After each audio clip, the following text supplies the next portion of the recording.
Okay, 10th class అయిపోయాక ఏం చేయాలి అన్నది ఇటు తల్లిదండ్రుల్లోనూ అటు పిల్లల్లోనూ ఒక సందిగ్ధత ఏర్పడి ఉంటుంది. ఇప్పుడు ఆల్రెడీ ఈ మధ్య 10th క్లాస్ పిల్లలందరూ రాస్తున్నారు. ఆంధ్రప్రదేశ్లో, తెలంగాణలో రెండిట్లో కలిపి దాదాపు 12 లక్షల మంది వరకు పిల్లలు 10th క్లాస్ రాస్తున్నారు. వీళ్ళందరిలో కూడా రిజల్ట్ ఓరియంటెడ్గా చూస్తే దాదాపు 85% వరకు పాస్ పర్సంటేజ్ వస్తుంది. అంటే వీళ్ళందరూ కూడా ఇంటర్మీడియట్ కానీ నెక్స్ట్ ఫర్దర్గా ఏం చదవాలనే దానికి చేరుతారు. అయితే 10th క్లాస్ వరకు మనం గమనిస్తే పిల్లలకి ఒక 7 సబ్జెక్టులు మాత్రం ఉంటాయి. 3 లాంగ్వేజెస్ ఉంటాయి, తెలుగు, హిందీ, ఇంగ్లీష్, 3 లాంగ్వేజెస్ ఉంటాయి. ఇక గ్రూప్ విషయానికి వస్తే mathematics, physics, biology, social studies, మొత్తం 7 సబ్జెక్టులు చదువుతారు. ఇది కామన్గా అందరూ చదువుతారు. వాళ్ళకి ఇంట్రెస్ట్ ఉన్నా ఇంట్రెస్ట్ లేకపోయినా ఖచ్చితంగా ప్రతి ఒక్కరు కూడా 10th క్లాస్ వరకు ఈ 7 సబ్జెక్టులు చదవాల్సిందే. అయితే 10th క్లాస్ తర్వాత ఫర్దర్గా వాళ్ళు ఎక్కడికి వెళ్ళాలి, ఏం చదవాలి అనేది మాత్రం అది ఒక డిసైడింగ్ ఫ్యాక్టర్ అవుతుంది. అది ఒక జంక్షన్ లాగా అనమాట. ఆ 4 రోడ్ల కోడల్లో ఎలా అయితే మనం వెళ్ళినప్పుడు కన్ఫ్యూజ్ అవుతామో ఎటు వెళ్ళాలి అనే దాంట్లో, అదేవిధంగా పిల్లలు కావచ్చు, పిల్లల తల్లిదండ్రులు కావచ్చు, ఆ జంక్షన్ దాటి ఎటు వెళ్ళాలనేది ఒక పెద్ద సమస్య.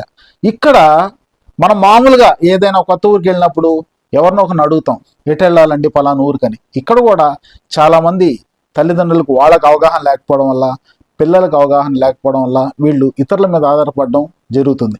ఇక్కడ ఒక విషయం క్లారిటీగా ఉండాలి. ఏంటంటే పిల్లలు వాళ్ళకి ఏ సబ్జెక్ట్లో ఆసక్తి ఉంది అనేది చాలా ముఖ్యం. వాళ్ళకి మ్యాథ్స్ మీద ఆసక్తి ఉందా, సైన్స్ మీద ఆసక్తి ఉందా, లేకపోతే అదర్ సోషల్ స్టడీస్ లాంటి సబ్జెక్ట్ మీద ఏమన్నా ఆసక్తి ఉందా, లేకపోతే లాంగ్వేజెస్ మీద ఆసక్తి ఉందా, ఇవేం కాకుండా స్పోర్ట్స్ మీద ఆసక్తి ఉందా, ఇంకేదన్నా యాక్టివిటీస్ మీద ఆసక్తి ఉందా అనేది తల్లిదండ్రులు కావచ్చు, లేకపోతే స్కూల్ యాజమాన్యం. నాకు తెలిసి ఇలాంటి సమయాల్లో స్కూల్ యాజమాన్యంతో కూడా, మీ పిల్లలు ఏ స్కూల్లో అయితే చదివారో ఆ టీచర్లతో కూడా ఒకసారి కూర్చొని మాట్లాడి అవగాహన తెచ్చుకొని చేరిస్తే బాగుంది. ఇది చాలా ఇంపార్టెంట్, క్రూషియల్ పీరియడ్ అనమాట. ఏది 10th క్లాస్ తర్వాత పిల్లలు ఎక్కడ చేరాలి, ఎందుకంటే అక్కడి నుంచి వాళ్ళ భవిష్యత్తుకు ఒక డైరెక్షన్ ఏర్పడుతుంది అనమాట. అందువల్ల ఖచ్చితంగా ప్రతి ఒక్కరు కూడా తల్లిదండ్రులు ఒక మంచి నిర్ణయం తీసుకొని 10th క్లాస్ అయిపోగానే పిల్లల్ని చేర్చాల్సి ఉంటుంది. వాళ్ళ మాటలు విని వీళ్ళ మాటలు విని మా పిల్లల్ని నారాయణ ఐఐటిలో చేర్చాలా, లేకపోతే చైతన్యలో చేర్చాలా, లేకపోతే ఇంకేదైనా మంచి కార్పొరేట్ సెక్టర్లో చేర్చాలా అనే ఆలోచన వదిలేసి పిల్లలకి ఏది ఇంట్రెస్టు, పిల్లలకి ఎలా చదవగలరు అనేది, మీ పిల్లలు ఎలా చదవగలరు అనేది, ఇంతకాలం మీరు 10వ తరగతి వరకు మీ దగ్గర చదివారు, ఒక పర్టికులర్ ఒక స్కూల్లో చదువుంటారు, ఇద్దరు కలిసి ఒక నిర్ణయం కానీ తీసుకోగలిగితే వాళ్ళతో మాట్లాడి మంచి డైరెక్షన్లో పిల్లల్ని చేర్చవచ్చు. ఇకపోతే ఇక్కడికి వెళ్ళిన తర్వాత 7 సబ్జెక్టులే ఉండవు, చాలా సబ్జెక్టులు ఉంటాయి, చాలా గ్రూపులు ఉంటాయి, చాలా మార్గాలు ఉంటాయి. ఇందాక అనుకున్నాం కదా, 4 రోడ్ల కోడలలో ఎలా అయితే నిలబడి మనం ఎటు పోవాలని ఆలోచిస్తామో, ఇక్కడికి వెళ్ళిన తర్వాత కూడా చాలా మార్గాలు ఉంటాయి. అవన్నీ కూడా మనం చూసుకోవాలా. 10th క్లాస్ అయిపోగానే ఎక్కువ మంది పిల్లలు, అంటే తల్లిదండ్రులు వాళ్ళ చుట్టుపక్కల వాళ్ళు మాట్లాడుకునేది టీవీ యాడ్స్ కానివ్వండి, మీ ఇళ్ళకి మార్కెటింగ్ పర్సన్స్ అంటే కాలేజ్ నుంచి వచ్చి వాళ్ళు అడిగే దాని గురించి కానివ్వండి, ఎక్కువ మంది ఇంటర్మీడియట్కి వెళ్తుంటారు. ఎక్కువ మంది సెకండ్ ఆప్షను పాలిటెక్నిక్లో చేరుతుంటారు. థర్డ్ ఆప్షను చాలా తక్కువ మంది ఈ ఐటీఐలో కూడా చేరుతూ ఉంటారు. ఇవి కాకుండా ఇంకేమైనా ఉన్నాయంటే ఉన్నాయి.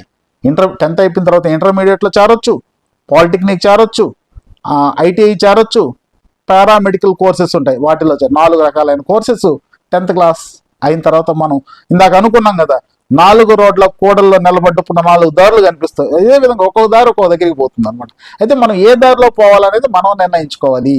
అంటే ఇక్కడ మనకి ఫైనాన్షియల్ స్టేటస్ ఎలా ఉంది, మనం ఎలా భరించగలం అనే దాని మీద ఆధారపడి ఇంటర్మీడియట్ ఉంటుంది.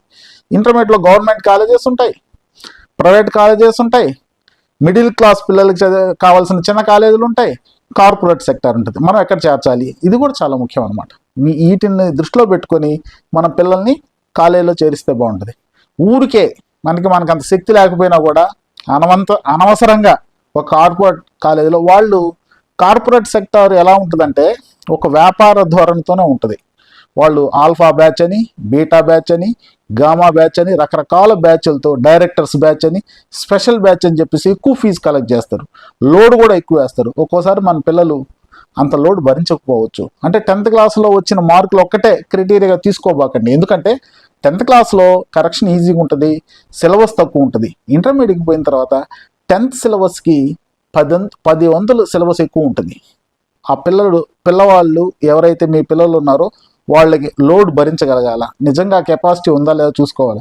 అనవసరంగా మనం తీసుకెళ్ళి వాళ్ళు చదవలేని గ్రూప్లో వేసేసి, వాళ్ళకి ఇంట్రెస్ట్ లేని గ్రూప్లో వేసేసి, వాళ్ళకి మనం ఫీజు కట్టేసాం కదా, 1,00,000 కట్టేసాము, 2 లక్షలు కట్టేసాము, నువ్వు అక్కడ చదవాల్సిందే అనేది మనగా నిర్దేశిస్తే ఇప్పుడు బలవంతంగా అక్కడికి వెళ్ళి చదవలేక మానసికంగా చాలా ఇబ్బందికి గురయ్యి చాలామంది, అంటే నేను విన్న దాంట్లో కాలేజీకి ఎగ్గొట్టి బయట తిరిగే వాళ్ళు ఉంటారు. అలా కాకుండా మనం కానీ ఒత్తిడి చేస్తే కొన్ని సందర్భాల్లో పిల్లలు సూసైడ్ చేసుకున్న సందర్భాలు కూడా ఉన్నాయి. కాబట్టి బలవంతంగా ఇంటర్మీడియట్ గ్రూప్లో వేయాలా, ఇంటర్మీడియట్లోకి వెళ్తే ఏ గ్రూప్లో వేయాలి, అది కూడా ఒక పెద్ద సమస్య.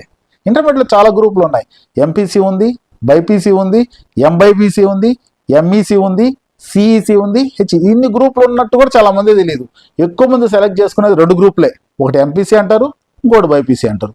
ఎంపీసీలో ఏంది, నేను డైరెక్టర్స్ బ్యాచ్, ఎంపీసీలో ఏంది నేను ఆల్ఫా, నేను బీటా, నేను గామా, ఆ విధంగా బ్యాచ్లు చెప్పుకుంటారు. కానీ ఇవన్నీ ఆల్ఫాలు, బీటాలు, గామాలు ఏమి ఉండవు. ఇవి ఈ కార్పొరేట్ సెక్టర్ క్రియేట్ చేసిన ఒక వల, అంతేగాని ఉండే గ్రూపులు ఇవే. ఎంపీసీ ఉంటుంది, బైపీసీ ఉంటుంది, కొన్ని చోట్ల ఎంబైపీసీ ఉంటుంది, ఎంఈసీ ఉంటుంది, సిఈసి ఉంటుంది, హెచ్ఈసి ఉంటాయి. అయితే పాపం ఈ హెచ్ఈసి గ్రూప్ అనేది పిల్లలు చాలా తక్కువ మంది చేరతారు. ఎక్కువ పేద పిల్లలు గవర్నమెంట్ కాలేజీల్లో మాత్రం ఈ గ్రూప్ ఉంటుంది. ప్రైవేట్ కాలేజీల్లో నాకు తెలిసి ఈ 2 గ్రూపులే ఎక్కువ ఉంటాయి. తర్వాత పోతే ఎంఈసీ ఉంటుంది, సిఈసి కూడా పెద్దగా ప్రైవేట్ కాలేజెస్లో ఉండవు. ఇవి మనం దేనికి సరిపోతాయి. ఎంపీసీ అంటే ఏంటి, మ్యాథ్స్ ఉంటుంది, ఫిజిక్స్ ఉంటుంది, కెమిస్ట్రీ ఉంటుంది. అదేవిధంగా బైపీసీ అంటే ఏంది, biological sciences, botany, zoology, physics, chemistry ఉంటాయి. అదేవిధంగా మీరు ఎంబైపీసీ అంటే 2కి సంబంధించిన సబ్జెక్ట్స్ ఉంటాయి. ఇటు మ్యాథ్స్ సంబంధించినవి, ఇటు సైన్స్కి సంబంధించినవి 2 కూడా అందులో ఉంటాయి. ఎంఈసీ అంటే మ్యాథ్స్ ఉంటుంది, ఎకనామిక్స్ ఉంటుంది, కామర్స్ ఉంటుంది. అదే సిఈసి అంటే సివిక్స్, ఎకనామిక్స్, కామర్స్. హెచ్ఈసి అంటే హిస్టరీ, ఎకనామిక్స్, సివిక్స్. ఈ విధంగా గ్రూప్స్. వీటితో పాటు లాంగ్వేజెస్ కూడా ఒక 2 లాంగ్వేజెస్ తీసుకోవచ్చు. ఇంగ్లీషు తెలుగు కానివ్వండి, ఇంగ్లీషు హిందీ కానివ్వండి, ఇంగ్లీషు సాంస్క్రిట్ కానివ్వండి, 2 లాంగ్వేజెస్ కూడా ఏడాది.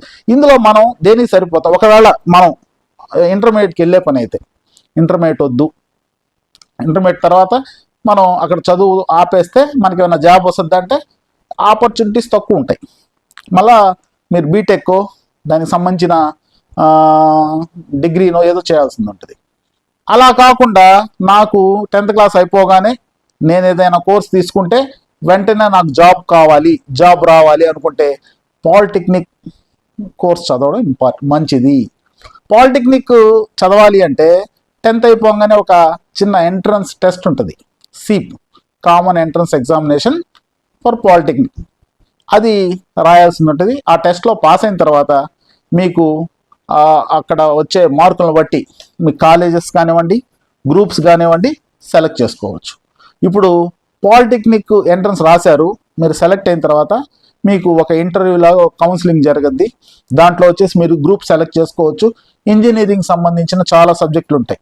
అక్కడ డిఎంఈ అంటే డిప్లొమా ఇన్ మెకానికల్ ఇంజనీర్ అని, డిసిఈ అంటే డిప్లొమా ఇన్ సివిల్ ఇంజనీర్ అని, అదేవిధంగా డిఈఈ అంటే diploma in electrical and electronic engineering అని, అలాగే డిసి అంటే డిప్లొమా ఇన్ కంప్యూటర్ ఇంజనీర్ అని. ఆ విధంగా చాలా గ్రూపులు, మీకు ఇంజనీరింగ్ సంబంధించిన గ్రూపులన్నీ కూడా చాలా ఉంటాయి. అందులో ఏది కావాలి, దానిలో మనకి ఏది ఇంట్రెస్ట్, మెకానికల్ సైడ్ ఇంట్రెస్టా, సివిల్ ఇంజనీరింగ్ సైడ్ ఇంట్రెస్టా, కంప్యూటర్ సైడ్ ఇంట్రెస్టా, లేకపోతే కెమికల్ ఇంజనీరింగ్ సైడ్ ఇంట్రెస్టా, లేకపోతే ఆటోమొబైల్ ఇంజనీరింగ్ ఇంట్రెస్టా, ఈ విధంగా చాలా గ్రూప్స్ ఉంటాయి. మీరు మీ ఇంట్రెస్ట్ని బట్టి, మీ టేస్ట్ని బట్టి మీరు చేరే అవకాశం ఉంటే బాగుంటుంది. వెంటనే 3 ఇయర్స్ కోర్స్ ఇది. 3 ఇయర్స్ అయిపోగానే మీకు జాబ్ ఆపర్చునిటీస్ ఉంటాయి. జాబ్ చేసుకుంటూ కూడా మీరు బీటెక్ చేసుకోవచ్చు. బీటెక్లో అక్కడ ఒక చిన్న మీకు ఈ 3 ఇయర్స్ పాలిటెక్నిక్ కోర్స్ అయిపోగానే, మీకు 3 ఇయర్స్ అయిపోగానే మీరు బీటెక్లో చేరాలనుకుంటే ఈసెట్ అనే ఒక ఎగ్జామ్ ఉంటుంది. దాంట్లో క్వాలిఫై అయితే మీరు మళ్ళీ డైరెక్ట్గా, అంటే ఇంటర్మీడియట్ నుంచి వచ్చిన వాళ్ళు ఫస్ట్ ఇయర్ నుంచి చదివితే మీరు డైరెక్ట్ సెకండ్ ఇయర్లో జాయిన్ అయ్యే అవకాశం ఉంటుంది పాలిటెక్నిక్ చదివిన పిల్లలు. లేదు జాబ్ చేసుకుంటామంటే మంచి మంచి శాలరీస్ వస్తాయి. జాబ్ కూడా చేసుకొని మీకు ఒక పక్క మీరు జాబ్ చేసుకుంటూనే చదువుకునే అవకాశం ఉంటుంది, మీ యొక్క కెరియర్ని బిల్డప్ చేసుకోవచ్చు. అంటే ఇన్ని మార్గాలు ఉన్నాయి. లేదు ఇది కూడా మాకు బర్డనే, మేము చేయలేము అనుకుంటే ఐటీఐ చాలా మంచిది. 2 years కోర్సు, మనం ఎక్కువ స్ట్రెయిన్ కూడా కానవసరం లేదు. 2 years కానీ చదివితే ఫ్యాక్టరీస్లో జాబ్స్ వస్తాయి, చిన్న చిన్న ఫ్యాక్టరీస్ ప్రైవేట్ సెక్టార్లో వస్తాయి, గవర్నమెంట్ సెక్టార్లో కూడా రైల్వేస్లో కావచ్చు, కొన్ని ఎలక్ట్రానిక్ కంపెనీస్లో కావచ్చు, ఇలాంటి పోర్ట్లో కావచ్చు, ఇలాంటి చాలా చోట్ల మీకు ఈ ఐటీఐ క్వాలిఫికేషన్తో జాబ్స్ వచ్చే అవకాశం ఉంటుంది. ఫిట్టర్ కోర్స్ ఉంటుంది, దానికి 2 years చదివితే చాలు. కొన్ని 1 year కోర్సులు కూడా ఉంటాయి.